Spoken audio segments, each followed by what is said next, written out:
नवनिर्वाचित चेयरमैन साहिबा, vice chairman, सभी पार्षदगण और मेरे सामने बैठे मेरे कांग्रेस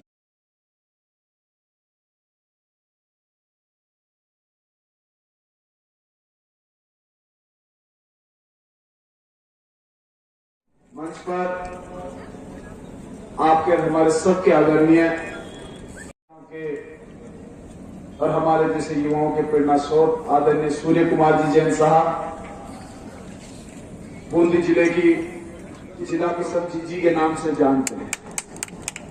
जीजी का मतलब तो सब समझते होंगे। जीजी का मतलब होता है मां,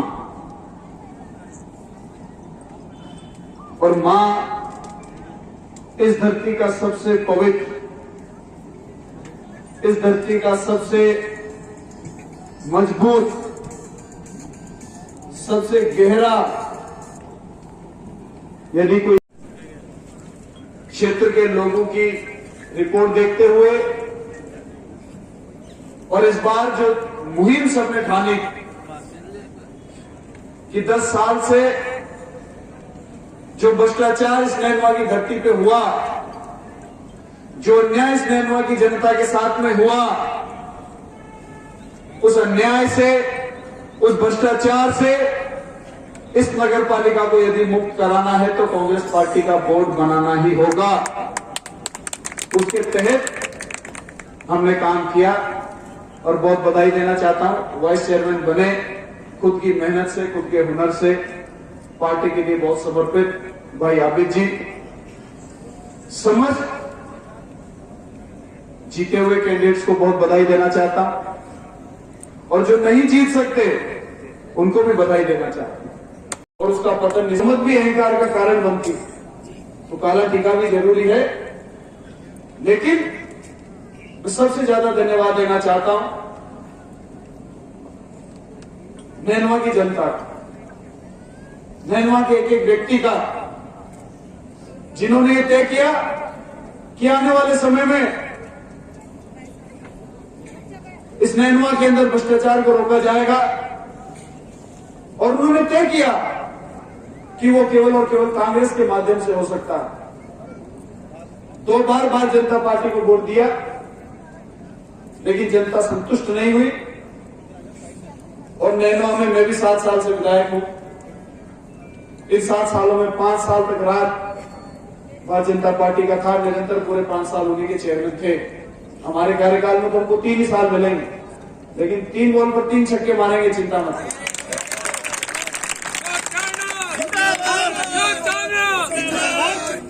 लोगों को 18 रन बनाने के लिए 18 गेंद चाहिए, पर 3 गेंद में बना देंगे, चिंता करने की जरूरत नहीं। मैं कभी ये नहीं कहूंगा कि मेरे लिए समय पर्याप्त नहीं। 3 साल तो बहुत होता है। 3 साल में 365 को 3 बार से गुणा करो तो लमसम 1100 दिन होते हैं, और हर दिन में 24 घंटे होते हैं। देखने वाले का नजरिया है कि हमारे पास में कितना समय, गिनो तो 3 है और देखो तो 1100 दिन, तो 5-10 अपना अपना योगदान दिया कि इस मुहिम में गाड़ी पार लगानी है और अपने शहर को बचाना है, अपने शहर को फिर से खुशहाल बनाना है। मैं समस्त पार्टी के कार्यकर्ताओं का बहुत बहुत कृतज्ञ अभिवादन करता हूं, बहुत बहुत धन्यवाद देता हूं। और सीनियर लीडर्स जो मेरे सामने की पंक्ति में बैठे हुए हैं, आने वाले मंच ऐसे नहीं सजता, भाषण ऐसे नहीं बनते, तंबू ऐसे नहीं लगता। सामने बैठे हुए लोग जिन लोगों को मंच पर पहुंचाते हैं वो लोग मंच पर पहुंचते। तो सामने बैठे हुए पार्टी के सबसे वरिष्ठ पंक्ति आगे 2 बैठी हुई है, और पीछे जो युवा माता बहनें बैठी हुई हैं, उन सबका भी बहुत बहुत धन्यवाद देना। साथियों, प्रधानमंत्री जी को समय नहीं है। अंबानी जी का बेटा हुआ पोता, उससे मिलने अस्पताल चले गए, लेकिन लाखों किसान दिल्ली की सड़कों पर बैठे हैं। वो क्यों बैठे, वो इतना क्यों अड़े हुए हैं? उनकी तकलीफ को जानने के लिए उनको समय नहीं कि दिल्ली में 10 मिनट के लिए चले जाए, ये समय नहीं है उनको। क्यों? कि फिर वो लोग क्या करेंगे जिन लोगों ने पैसा लगाकर 2-2 चुनाव जिताए, इतने बड़े बड़े होर्डिंग पोस्टर लगाए, इतनी बड़ी बड़ी ये मीडिया की कंपनियां खरीद ली कि जिसमें जैसा वो चाहते हैं वैसा का वैसा लिख देते हैं। पत्रकारों की हालत देखो दिल्ली वालों की, ऐसा लगता है जैसे कोई तनख्वाह पे रख ली है उन्होंने। अब तो उनको पत्रकारों को भी पट्टा बीजेपी का पहना देना चाहिए। वे कार्यकर्ता बनकर टीवी पर प्रचार करेंगे तो कम से कम जनता को झूठ तो नहीं परोसेंगे। भाई है तो बीजेपी के कार्यकर्ता बनकर काम कर रहे हैं, वो सत्य है और दिखाई देगा, लोग अपना आकलन करेंगे। ये सब चीजें सोचने की बातें देश में और दुनिया में क्या चल रहा है। और ये किसान क्यों कह रहे हैं कि वापस ले लो? मोदी जी ने नोटबंदी दी, ये कहा कि आपका फायदा होने वाला है, ले लो। लोगों ने लूट लूट के लिए नोटबंदी कि बड़े बड़े लोग जेल जाएंगे, ये हो जाएगा वो हो जाएगा, पूरे देश का भट्टा बैठ गया। व्यापारियों को जीएसटी दी, व्यापारियों ने सोचा भी बहुत अच्छी कोई चीज है मोदी जी दे रहे आधी रात को। अरे ये आधी रात को ही क्यों देते? ये दोपहरी 12 बजे, ये रात को तो चोरों का काम होता। ये नोटबंदी भी इन्होंने रात को करी, जीएसटी भी आधी रात को लागू करी। ये चाहते क्या है? ये भरी दोपहरी पूरे गांव में ढोल बजाकर खुलने में कोई काम क्यों नहीं करते? मेरे समझ में नहीं आता। कोरोना काल के अंदर जब सदन में कोई सवाल नहीं उठा सकता था, क्वेश्चन आवर नहीं हो रहा था, लोग अपने घरों में बंद थे, उस समय में ये किसी कानून के 3 बिल लाकर पास कराकर ले गए। और थी हिम्मत और आप सही थे तो आपने क्यों नहीं सदन में इसके ऊपर चर्चा करवाई? में से कितने लोगों के पास में बीएसएनएल का मोबाइल है? एक बार हाथ खड़ा करो जिसके पास अभी बीएसएनएल का नंबर है और कनेक्शन भी, बिल भी बीएसएनएल में भरते हो। वो तो हैंडल चेंज हो गया तो बीएसएनएल का कहां से बचा? नंबर पुराना चल रहा है, वो तो हैंडल तो दूसरा है, बिल तो कहीं और जा रहा है। बता दो किस बात बीएसएनएल का है। हाँ 5-7 होंगे, 4 ये हैं असली देशभक्त। नंबर है, हैंडल चेंज हो चुका है, पीछे दूसरी कंपनी में बिल जमा हो रहा है। हाँ तो 5-7 हैं। एक समय था जब सबके पास केवल बीएसएनएल और एयरटेल था, आज सबके पास जियो। जब मंडियों के सामने प्राइवेट मंडियां खुल जाएंगी तो सरकारी मंडियां बर्बाद हो जाएंगी। जब फूड कॉर्पोरेशन ऑफ इंडिया बर्बाद हो जाएगा, और जब फूड कॉर्पोरेशन ऑफ इंडिया बर्बाद हो जाएगा तो 2 रुपए किलो में गेहूं कौन देगा भाई? आप मुझे बताइए, 2 रुपए किलो में गेहूं कौन देने वाला है? अदानी और अंबानी से आशा है क्या आपको? ये स्कीम भी बंद हो जाएगी। शहरों में और गांव में कितने ऐसे गरीब परिवार हैं जिनको से बीमार चल रहा हो, ये 2 रुपए किलो गेहूं से उनको परिवारों का काम चलता, उनका पेट भरता है। लाखों की तादाद में वो परिवार, उन लोगों का क्या होगा? ये आंदोलन केवल किसानों का नहीं है, ये देश के हर एक व्यक्ति का है। और जब पेट में रोटी नहीं होगी तो अपराध बढ़ेगा। जो भूखा सोएगा उसमें से चंद व्यक्ति लूट भी करेंगे, और जब लूट होगी तो लूट व्यापारियों के घर में होगी। भूखा भूखे को नहीं लूटता, जो सक्षम है उसके घर में जाता है। तो क्राइम बढ़ेगा और इस देश का ढांचा चरमरा जाएगा। तो साथियों, ये भारतीय जनता पार्टी जो कि विनाशकारी पार्टी है, जो केवल जिसने इस देश में जहर बोने का काम किया, भाई को भाई से लड़ाने का काम किया और नेनुआ को बेचने का काम किया, इसका तो सर्टिफाइड है, इसका तो सर्टिफाइड सर्टिफिकेशन सबके पास में है, सबको पता है। तो मैं नई बात नहीं बता रहा, मैं आप लोगों से वादा करके जा रहा हूं। ये 15 पार्षद महोदय कांग्रेस पार्टी के हैं। मेरे लिए 15 के 15 ही चेयरमैन है और 15 के 15 ही वाइस चेयरमैन है। 15 को जिम्मेदारी देकर जा रहा हूं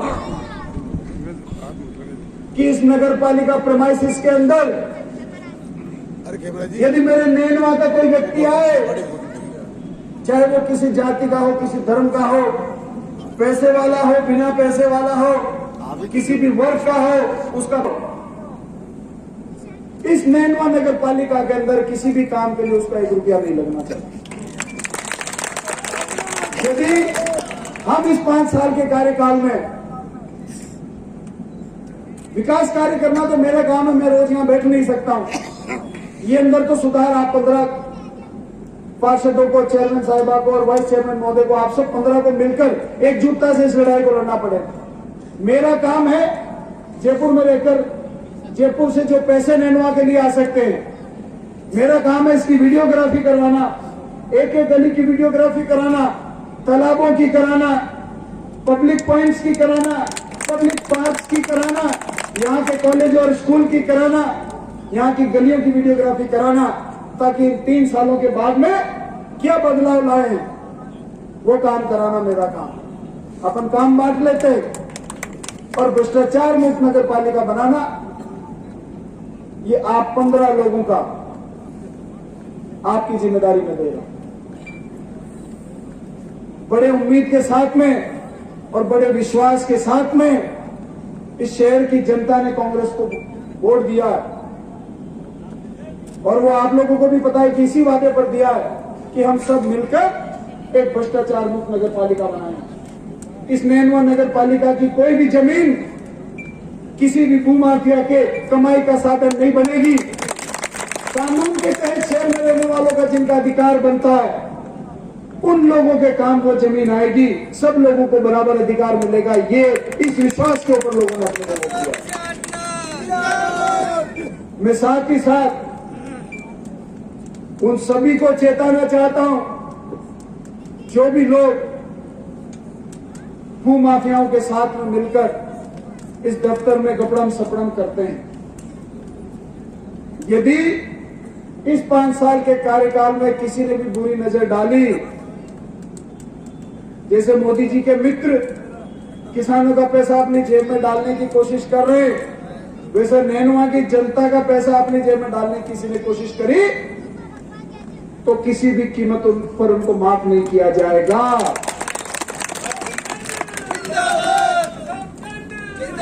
5 साल के लिए सो जाओ, कोई और काम पकड़ लो, कोई दुकान खोल लो, कोई और कारोबार कर लो। नैनवा नगर पालिका में इस प्रकार का कोई कारोबार नहीं होगा। साथियों, मैं आप सब लोगों से आज, क्योंकि मैं भी समय से आ गया, 2 बजे का कह के 2:35 2:40 पर आ गया तो समय ही है, ये तो बल्कि समय से पहले है। अब मेरे इलाके के लोगों को सबको ये उम्मीद हो गई कि मंत्री जी आ रहे हैं, 2 बजे का समय, 4 बजे से पहले नहीं आएंगे, तो अब लोग भी 4 बजे आने लगे, मैं 4:30 बजे आने लगा। तो ऐसे तो ये जो है टाइम बढ़ता ही चला जाएगा। लेकिन 2021 में मैंने ये फैसला लिया कि मेरी एक ही कमी है कि मैं कार्यक्रम में लेट जाता हूं और कोई मेरे काम में कमी नहीं निकाल सकता, और वो एक कमी मैंने 2021 में दूर करने का फैसला किया है। तो समय से यहाँ आया हूं तो समय से आगे भी जाना चाहता हूं, आगे भी 3 4 5 कार्यक्रम इंदरगढ़ तक जाना है। मैं आप सब लोगों को एक बार फिर से बहुत बहुत धन्यवाद देना चाहता हूं और मैं समस्त कांग्रेस पार्टी के कार्यकर्ताओं को फिर आह्वान और निवेदन करूंगा कि जनता ने समस्त कांग्रेस पार्टी के ऊपर विश्वास किया, केवल अशोक चांदना के ऊपर नहीं, केवल चेयरमैन या वाइस चेयरमैन के ऊपर नहीं, केवल ये 15 पार्षदों के ऊपर नहीं, समस्त कांग्रेस पार्टी के ऊपर।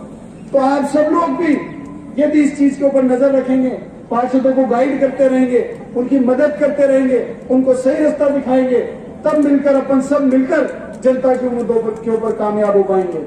मैं आप लोगों से भी निवेदन करता हूं कि सब पार्षद इस बार ज्यादातर युवाओं को मौका मिला ताकि ये भागे दौड़े, आप लोगों के पैर पकड़ें, आप लोगों की सेवा करें, शहर के बुजुर्गों की सेवा करें, युवाओं को साथ लेकर और इस शहर का चहुं और विकास करें। इसलिए ज्यादातर इनका मौका इनको मिला है और आप लोगों का आशीर्वाद, सीनियर लोग जो प्रथम पंक्ति में बैठे हुए हैं, आप लोगों का आशीर्वाद अगर इनको मिलता रहा तो निश्चित रूप से ये कार्यकाल एक स्वर्णिम कार्यकाल के रूप में जाना जाएगा। और ये मैं वादा करना चाहता हूं कि अगले 3 साल में भारतीय जनता पार्टी के 10 साल के कार्यकाल से भी दुगना काम करके बताऊंगा। हालांकि दुगना तो बहुत आसानी से हो जाएगा क्योंकि उन्होंने किया ही कुछ नहीं। तो न मामो सुकाने मामो न बनानो, बढ़िया कार्यकाल देकर जाएंगे अगले 5 साल के अंदर। आप सब लोगों का बहुत बहुत धन्यवाद। राम।